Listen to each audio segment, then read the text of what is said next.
आता वाजले रात्रीचे 12 आणि तुम्हाला कोजागिरी पौर्णिमेच्या खूप खूप शुभेच्छा।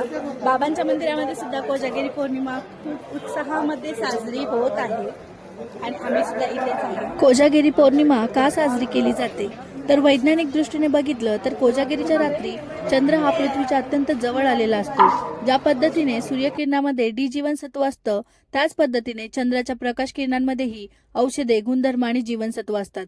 म्हणून चंद्राच्या पृथ्वीवर पडणाऱ्या प्रकाश किरणे हे आपल्या आरोग्यासाठी खूप आरोग्यकारी मानले जाते।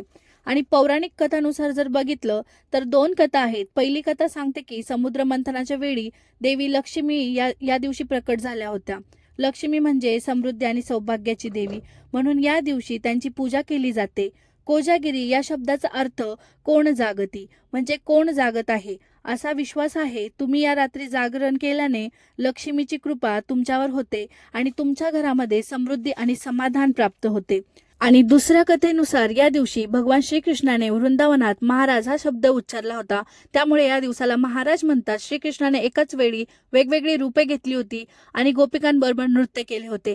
असे म्हणतात चंद्राने देखील हे आदित्य दृश्य आणि मंत्रमुक्त होऊन आणि प्रसन्न होऊन पृथ्वीवर अमृताचा वर्षाव केला होता, म्हणून आपण कोजागिरीच्या रात्री दूध चंद्राच्या दिशेला ठेवून ते ग्रहण करत असतो।